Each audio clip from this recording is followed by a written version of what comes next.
Unlike many out there, I made this video not to trash the Game Awards and Jeff Keighley but to provide my ideas for improvement. I don't have any experience organizing big events or experience within the game industry, so these are ideas based on my observations and research. While the Game Awards has received a lot of criticism over the years, one could say that overall the show has been a success. Viewership has increased over the years, peaking at 118 million in 2023. The show has become more popular over time, especially outside of the English-speaking world according to Google Trends. While these are not the only indicators of success, they are certainly important. I think the show can become even more successful and legitimate if it addresses some common criticisms. In this video, I will provide suggestions for improving the Game Awards in 3 areas: the nomination process, the categories, and the ceremony.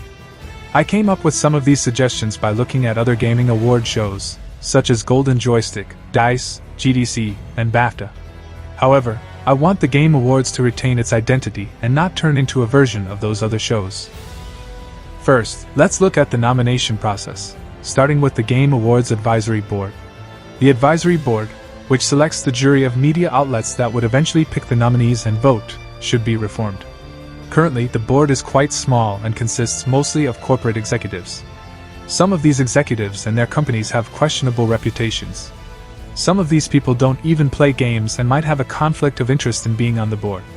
These executives might select only the media outlets that often give their published games positive reviews.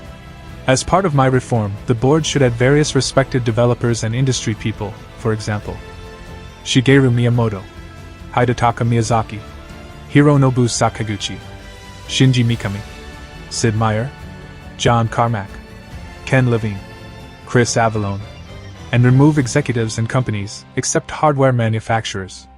Hardware manufacturers provide the platforms for games to be developed and played on, so their opinions are valuable.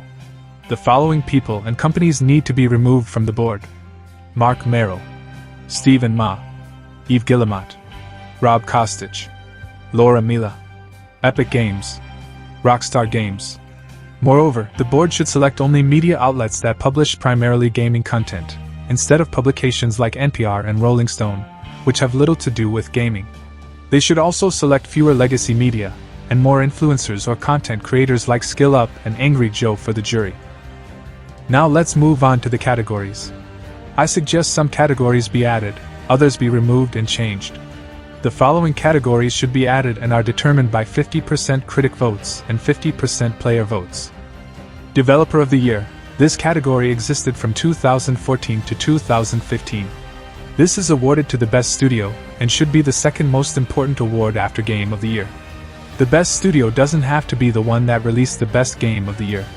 The winner could also be a studio that provided amazing community support, shipped a complete and bug-free game, or released great free DLCs. Best DLC and Expansion. I'm surprised that this category doesn't already exist, given the number of DLCs we get each year. With the backlash toward Elden Ring Shadow of the Erdtree being nominated for Game of the Year in 2024, this category is needed more than ever for great DLCs and expansions to be recognized separately from full games. Best Single-Player Game. This category should be added given that there is a Best Multiplayer Game category. If anything, we should recognize and reward great single-player games more than multiplayer games in my opinion. Best Shooter, including both first and third person. This category existed from 2014 to 2015. Currently, shooters fall under Best Action Games. While shooter is a subgenre of action games, it is big enough to have its own category, just like fighting games. Games like Call of Duty and Stellar Blade are different enough to be in separate categories. Best Platformer, including both 2D and 3D. Like shooter, this is one of the most popular genres and should have its own category. Having Astro Bot in the action-adventure category is strange because it is mechanically very different from a game like Silent Hill 2. Best Adventure Game. This is another popular genre that usually gets nominated for just Best Narrative. This category also includes things like visual novels and walking simulators. Gaming Video Creator of the Year. Awarded to a creator who creates primarily gaming content on platforms such as YouTube, TikTok, and Rumble. The content could be things like reviews and commentaries. The nominees should be relatively well-known creators instead of creators most people never heard of. A creator is eligible for nomination again in future years. Game Streamer of the Year. This is awarded to a streamer that streams primarily gaming content. Gaming Podcast of the Year, awarded to a podcast that focuses on games. The following categories should be removed. Best Game Direction. The criteria for this category is confusing for many people. This category also feels redundant because it often has the same nominees as Game of the Year. Best Community Support. Some elements of this category are already in the Best Ongoing Game category. Instead of having its own category, community support should be one of the criteria for the Best Developer category I discussed earlier. Best Family Game.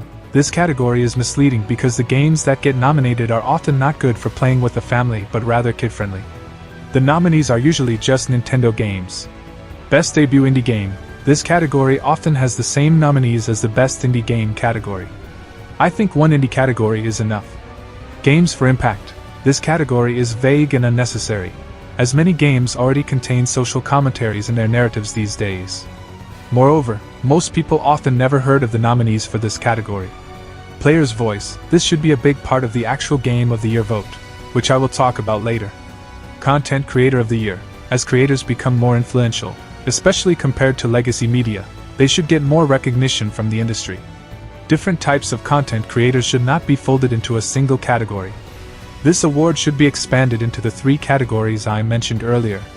As for the changes to existing categories, early access and remastered games should not be eligible for nomination for any category. Only original and officially released games, including remix, are eligible. DLCs and expansions are eligible for all categories except Game of the Year. Standalone titles like Spider-Man Miles Morales and Uncharted The Lost Legacy differ from typical DLCs or expansions, and should be eligible for Game of the Year. I think most people would agree with this. For Best Independent Game, the definition of an indie game should be more specific. I suggest something like this: only games made by a self-published team of 15 people or less are eligible for this category. For all existing categories, the vote split should be 50% critics and 50% players. While this formula is not perfect, I think it is a good compromise. To cast their vote, a player needs to have either a Steam, Epic Games, PlayStation, Xbox, or Nintendo account that is at least 30 days old. This safeguard is needed to prevent bots voting. The jury of critics should be reformed as discussed earlier.